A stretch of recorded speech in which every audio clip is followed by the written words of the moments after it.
Mashoko makunungunu anoda vakasimba moyo. Mashoko makunungunu anoda vakasimba moyo. Pa Facebook pari kupisa, hama dzangu pari kupisa. Good afternoon everyone. Good afternoon everyone. Welcome to my live. I'm back on air. It's Monday. And today I woke up feeling good. I woke up feeling happy. And ngoti pa Facebook pari kupisa. Ma street ari kupisa, hasi kufambika. Muri kutambira kupi? Uyaiti mboseka pano. It's a Monday today.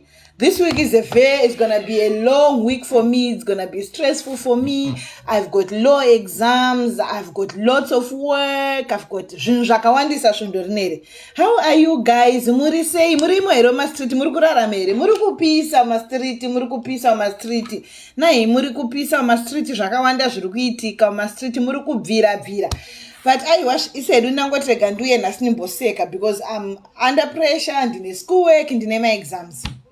So to those that were on my live today, vangwari pa live pangu vaona post yangu yemakuseni.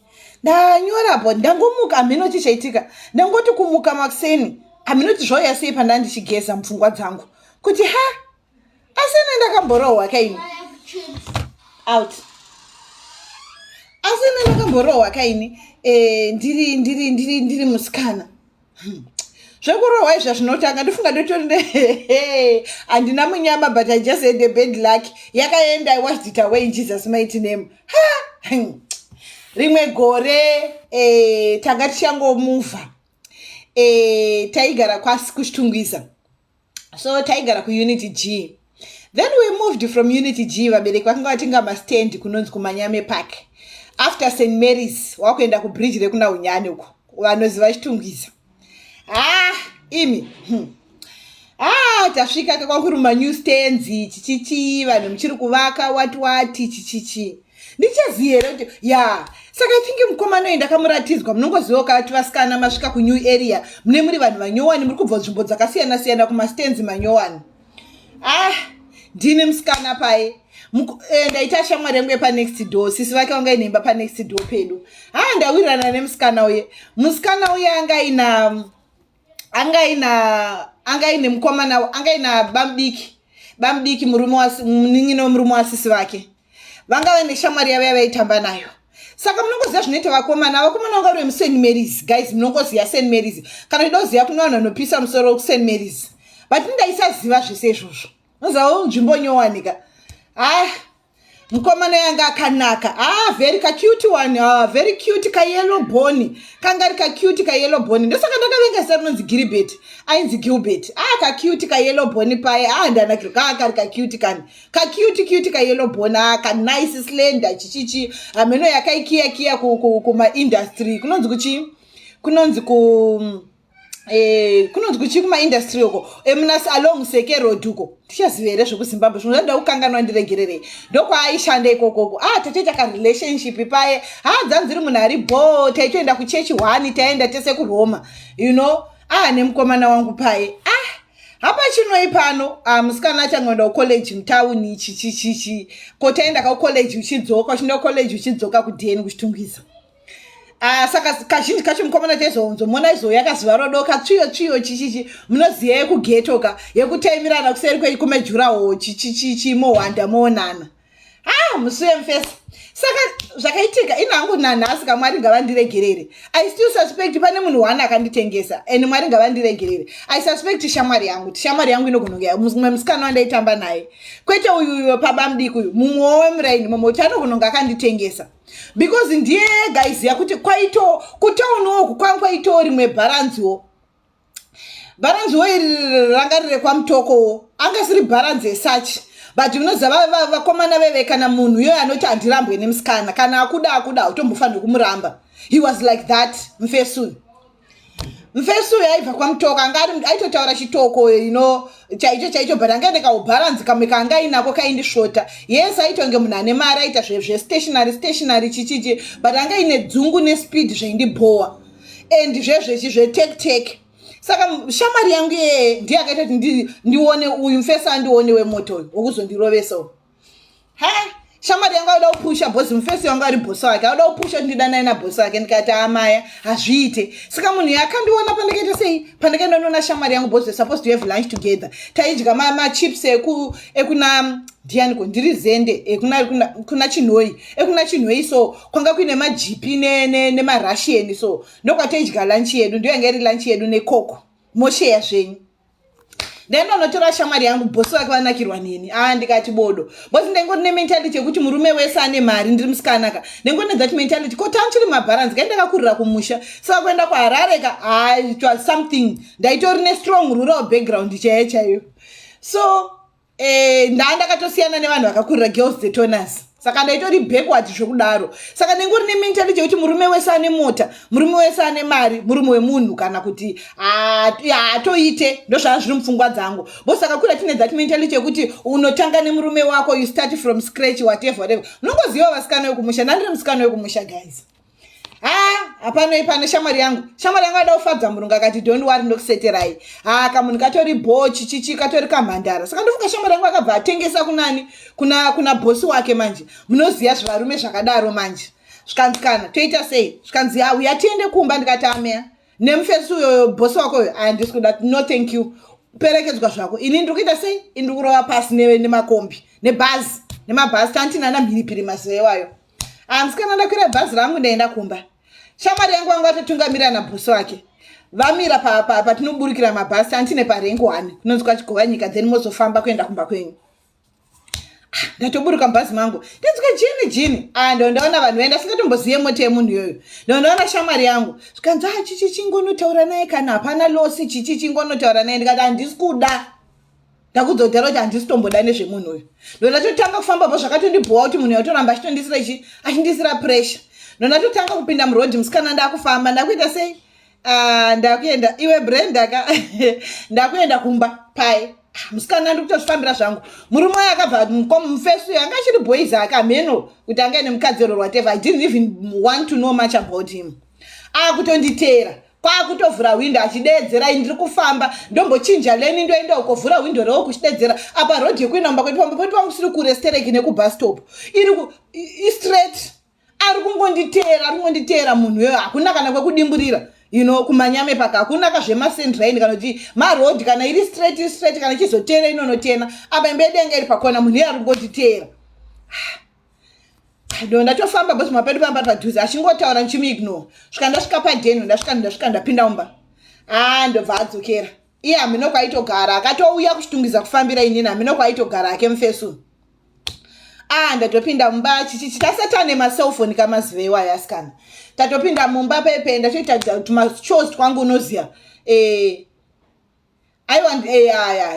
ndaita tumacho handina kukugara stereki bhozi ndopandikabva tamuvha vabereki vafamily yangu ichiriko nanhasi taita sei pai kunhu kunyowanika uko hauzive vanhu vakawanda usati wakuziva vanhu vakawanda nengori nekamufesi kangu kayellow bone kagilbert kai hapachinoi pano konze kwasviba mudhara vatodzoka moms vadzoka munhu wese apinda mumba saka munongoziva kagirls kamuchida kuziva magame ekutaimira nongoziva kuti kamufesi wako achauya chichichi mune coding saka singi yanga iri kunze manje saka ndoziva kuti munhu wangu kana auya anongoti tsviyo ndozoti munhu wangu auya ndoita sei ndobuda ndoenda panze munongoshinyepedzera kakubhaiza kudhileya kusuka maplates taisi waitoenda kunosukira panze kuti chi utaimire katimu ndoda kukwesha mapoto chichichichichi unoza mutactic wegirls ndaita mutactic wangu paye ndingadza munozozimbabwe kunokurumidza kuti svibeka kwangu angoti tsvambi chana zuva richangobva kunyura but kwangu atoti tsvatsva bhozi maitaimirana akataimi musiri kuonekwa nevanhu ndabuda paye hama dzangu ndabuda saka mufesi taiwanzomira pachikona so pakona pemba so ndasvika pako mufesi wangu akatomira aripo mufesi haana kanombondibvunza kana one word haana kana kumbotaura indokutosvikatofara waswera se ndeipi chichichi ndavangonzi ndeipi mufesi ane mota wangu ineendopi kati mufesi ane mota ndikuzofunga kuti mufesi ane mota zvingatoitise munhu serious ndiri pakati pekufunga kuti mufesi ane mota ndakazongoona dzaanyeredzi nesaundi ndiyo ndakanzwa kuti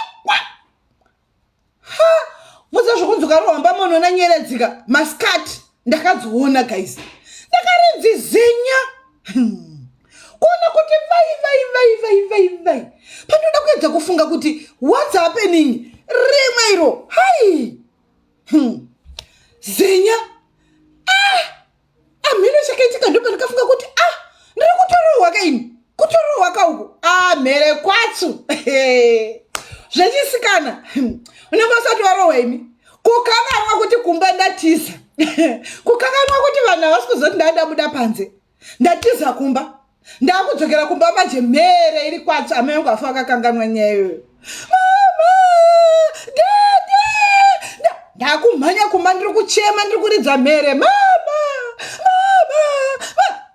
Zvaklika manje zvanyatsosinga kuti munhu andirova uyu. Pandaroverwei handizondaroverwei. Mhere. Mumba ndichichema. Mama mine little sister yangu nema little brothers yangu too. Ndiri kuchema. Mama, chikwiwi. Ndiri kuchema, chichaitika, kwaitikei. Ndarowa. Apa ubaranzi, kukanganwa kuti ndangatiza. Kurwadza kwembama idzodzo. Ndakakanganwa kuti ndangatiza mumba. Ndakudzokera mumba ndakabata gotsi nchibongomora mbiri. Ndakakanganwa kuti vanhu havasi kuzoti ndanenda kupi. Vanhu havasi kuzoti ndine mukomana wemuSt Mary's. Moms havasi tomboda kunzwa nezvevakomana. Ndakazvikanganwa zvese izvozvo. Ndakapinda misodzi madziwa mbama dziye manje dzadhinda kumeso manje akaняtsodhinda maoko ake fesi yese kunyatsoti ngateni zvigunwe zvakeko nenzeve anyatsondiwa mazize nyaya komana kandiitira utsinyewe anovhara kudai rimwe rakadhinda rakadai dedi vakujamba bhozidi vanga vatopinda bedroom dedi vaisada nene manje. May he so continue to rest in peace. My stepfather vaisada neni. Vabuda vajamba. Ndina kurova ndalona Gidza. Temuti Gidza. Gidza wekupi? Shamari yabamnene ino. Kwakudza baba zvino. Aenda kupi dedi vakubuda kumhanya dedi vanga singade nemwana wavo. Akurovere chi? Pandakazobvunzwa manje akurovere chi? Ndoba zvakatanga kusinga kuti maiwi. Zvandiri kuudza mama namudhara mahwana angu panapa. Ndopa zvakasinga kuti ndangandatiza kuenda panze. Ndopa zvakatanga kusinga kuti maiwe. Nderoverwei. Waroverweiko? Waroverwei. Akurovere chi? Mudhara wangu atobuda panze vatomhanya. Vakabata demo mudhara wangu anga ari musoja. Stepfather wangu anga asingade mafanisi nene. Vanga vatomhanya vachimutsvaga. Ende iye ndofunga akatozviziva kuti munhu yaenda mbama wachiridza mhere uyu. Mudhara wake anobuda bhosidedi wangu waityiwa zvisingaite. Mudhara wemunhu ari kubuda kuzorova munhu panapa. Akabva atiza. Ndasara namomzi manje. Maiwi.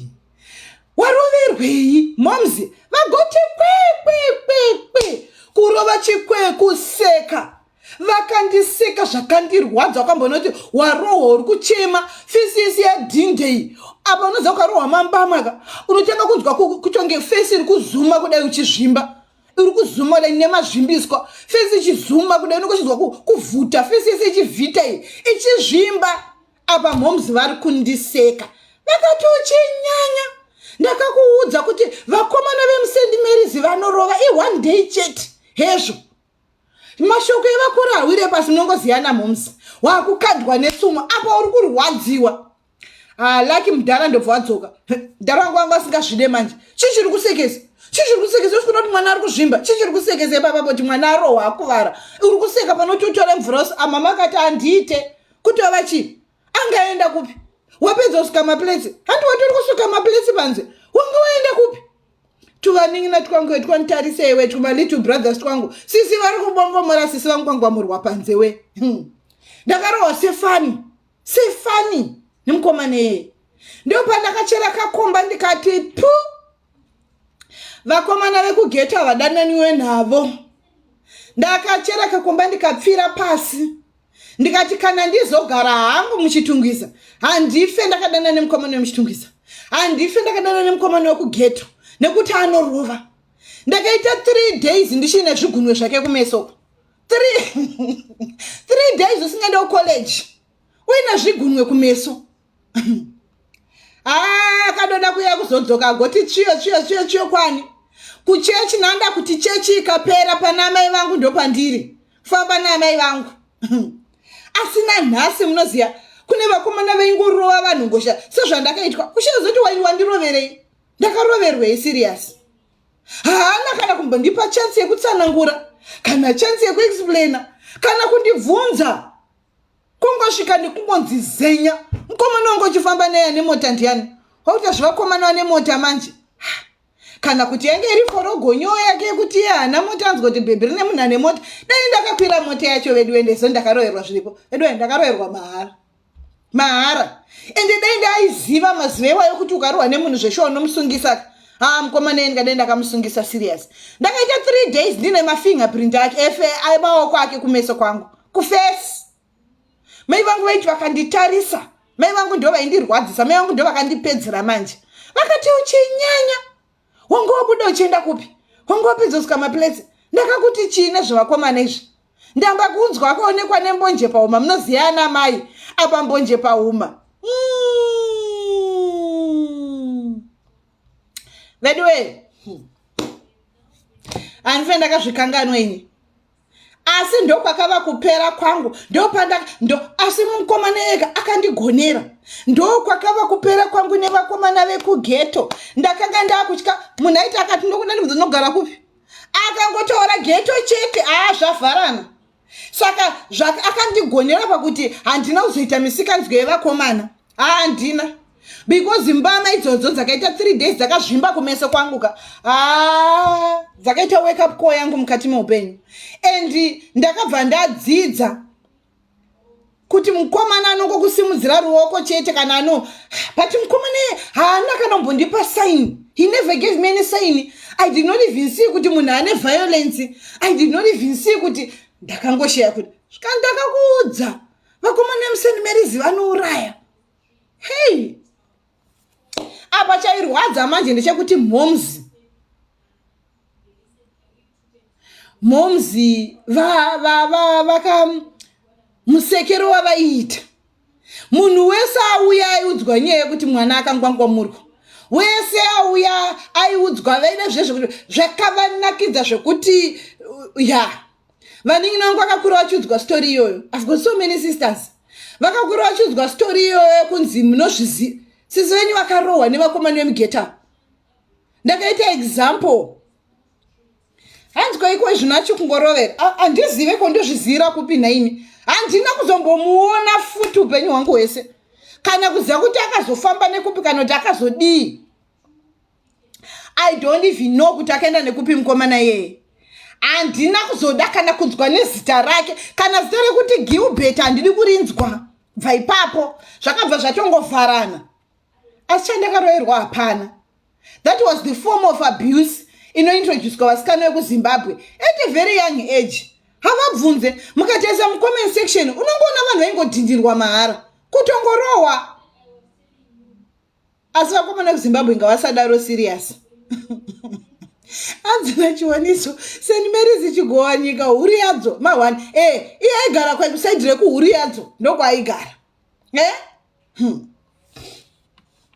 zvakaipa zvinenge izvi zvakadaro zvekupa mwana wevaridzi fingerprint ye3 days matama fese ese zvakadhinda muri munhu yeye kana akarooraka aihope arove mukadzi nekuti ini ndakaita 3 days ndakazvimba 3 days ndine 2 maoko ake kumeso zvakaoma hama dzangu. Maybe it's pregnancy meno ndangomuka ndichizvifingwa nhikwi chaiye nhikwi straight hama dzangu Gilbert yendi nhikwi straight but munozechi akandigonera in another way akandigonera bo zvakaita kuti nditye vakomana zvakaita kuti nditye wangu nengosati warohwewe ndakabongomora mhere ndichipinda mugedhi ndakananga kumba ndichivhura dhoo ndichichema zvekuti wangotiza mumba zvichafungwa nani. Nengosati wadirwa mbameni ndikukudzeni ndakadirwa mbama yekutanga akandirova this side I think ndandikatarisa akarova uko ndakaona nyeredzi kuti vai macolors so unoona rainbow colors so pandiri kuti ndichibengeduka from those rainbow ndiri kutambirwa the other side. Pfungwa yekutiza ndizoti yakabva nekupi chandoziva ndechekuti ndakangorova pasi ndichibowa ndichiridza mhera kuvharira raini rese nekunopinda mumba. Vanhu vakafunga kuti kwafiwa. Musikana arohwa mbama. Hanzina ndapo ndaisaenda kumba because ndaizvudzani maiwi. Unangosati warwadziwa mudikani. Ndakarohwa ndofunga zvoti dzakatombotacha brain dzakatombo switch off. Mambama iwayo 2 claps. But 2 claps idzodzo ndakaita chadzimira ndikachema ndikanopinda mumba muna mai nababa ndikawadza ndarohwa. Ndakazotanga kufunga uzgonzi waroverwei mama ari kubvunza. Boss dad wanga wabuda kumutsvaga. Waroverwei? Ndiana kurova. Akuroverei. Ndakambokuona wine kamukomana ikako ukaramba. Akaziri kwakachukuchuka kakoseni merizaka. Ndiko. Zvikanzi wanzwa bata stereki. Hey. Musiwe mai vangu vakandiita zvinogara zvakadaro. Ndaiti kurwadziwa nekumeso kwaita kuvhita uku. Woti kurwadziwa nemashoka ari kubva kuna mazvikanzi wakaura uchinyanya. Wanga uchendepi? Wanga wapedza kusvika maplesi? Waudza anuti uchambobuda gate. Wanga woenda kupi? Hati mune muchiita zvinhu zvenyu muchivande. Mwari haavanzirwe. Rina manyanga hariputirwe. Hezvo madzoka makazvimba kumeso. Aimi. Ndakaitwa party for 3 days. Ndofunga kuti 3 days. Gore rese. Mabrothers angu vahombe pavakauya. Munhu wese aingosvika achiudzwa nyenzo. Tinavo kavakarohwa pano anangwaru. Vekungwara vakarohwa. Munhu wese asvika aiudzwa nyaya yekurohwa kwangu veduwe. Kana nanhasi takamboitaura namama wangu nyaya zvikanzi maiwe. Mwana akadzokomba achiridza mhera achibongomora ngwangwamurwa nevakomana musendimerisi. Akandirova zvekuti ndakatya kana nanhasi. Asi munoziva ndakanga ndabheja ndikati Mwari andirohwe andiite mukomana wekuchitungwiza. Asi look at me now. I am living and happily married to mukomana murume wekuchitungwiza. Seriously, Priscilla Fombo, that was abuse. That one vaiseka zvavoka, but I think dai kuri kunzi ndinau. I'm telling you, that was old days. Dai kuri kunzi ndinauka, munhu anosongiswa because aungorove mwana wemunhu for no reason. And ndakaroverwa mahara for nothing. That was abuse. Kuramba hanzi kuramba mukomana chaiko waitorohwa. Vamwe vandivingira mailbox zvikanzi sisi jini muri kutaura izvozvo. Mumwe akaroverwa vanga vaine vakomana vakakura vaine that mentality yekuti anything chawafunga munhukadzi anorohwa. Vasikana vairohwa imi. Vairohwa for no reason. Kumuramba chaiko aitokumaka. Otokutsikira kuti wandirambirei. Hey. Takakura zvakaipa hama dzangu, it was very bad. So I just thought about it. And I'm gonna share my story today. Since you street muri kubvira street hamusi kufambika kubva weekend. Hamusi kufambika. Rege hedu titaure hedu nyaya dzedu dzekurohwa tichiseka. Mune kuti street. No reason, yes, there's no reason for abuse. There is no reason yekurova munhu. You understand? But the worst part kurova munhu ari innocent. Like in my case, I did not do anything. Pandakatorohwa. Ndakatobudawo ndichitofara ndikaenda kunona mufesi wangu. Kwani. Fesi autongo ndimupambura nemambama. Futi. Zvinozorwa. Chakazonyanyorwadza manje ndamai vangu. Akati ndamba kunzwa akaonekwa nembonje pahuma. Ndakaita 3 days ndakazvimba kumeso. Ndiri example yetsumo yekunzi ndamba kunzwa akaonekwa nembonje pahuma. Ndamba kunzwa akaonekwa nembonje pahuma. Hedzo mbonjedzi. Ndamba kunzwa akaonekwa nembonje pahuma. Mai vangu vakandiita part. Vakandiita zvinengei. Vakandiita part. Mai vangu vakandiita part. I'll never forget it. Vakandiseka zvakandirwadza zvokuti ndakazviudza mumwoyo mangu kuti I will never make my mother laugh at me like this again. Vakandiita pata havana kana kumbondidzwira tsitsi. Munhu akasvika akatanga kubhoilisa mvura kutanga kunditova ndidhedhi vangu. Vakati uye ende vaitopopotera mamoti chii chiri kusekesa. Unokutukire chii mwana akuvara kudai. Baba vangu vakarwadziwa zvakavarwadza. Ende baba vangu vakaita time achitsvaga mukomana yeye vakamushaya. Iye anga kutozviziva kuti ari kutsvagwa nemusoji wabasa ndikakubata ndakukutsika more than zvawaita mwana wangu. hanzi napose nandapose zviri kuitika mumastreets ndiyo violence yacho yajairwa imi hamuzive vanhu vekughetto imi bvunzai isu tinogara kughetto takakurira kughetto vanhu vekughetto vanotsika hama dzangu ende vamwe vacho zvesho unotoonawo neunhu pasocial media kuti iri kru iri siyanai narei zvakaimbwa nakila ti takangodaro takazvarwa takangodaro hatiregere kuita unhu hweghetto nepasocial media imwe itori violence. You can't stop them, you can't change them. That's who they are. They're just violent. Nema street in real life, nema street pasocial media. Saka zvimwe mkangoona unongodzira block isifanika senai block ndongonoti iri team ghetto. Kunongona kuti kana mukatoti violence ngatite violence munosvisana mangwana makuseni but unotodregwa iwo mumatope ndiwe. Saka sometimes you just step away osiyana nazvo. But I just want to say kuvasikana vamazuvano, you don't need to tolerate for that. You don't need to just like not even vasikana, even vanhukadzi. There is no reason to tolerate a violence. There is no reason to tolerate a violence because really ndave knowledge yandanavo, I would have sued him. Ndakamusungisa straight kumapurisa. You know, munhu anosungiswa hakuna munhu anokodzera kurova munhu because hakuna munhu asingafunge. Ukaona kuti munhu zvaaita zvakubhowa unotaura naye, kana asiri kutaurika naye you walk away. You don't need to beat a woman to prove a point. You don't need to beat a woman to show authority. You don't need to just come and beat someone kuda kuratidza kuti on what grounds. Mwana wako kana mwana wako chaiye, you don't have a right yekurova mwana wako, you know, unless uri kunyapudzira kurairidza mwana panzira. Kwete mukadzi mukuru kana murume mukuru anedza akudhonza. You don't need to use abuse or physical force on someone. That's very bad. Unotokanganisa munhu.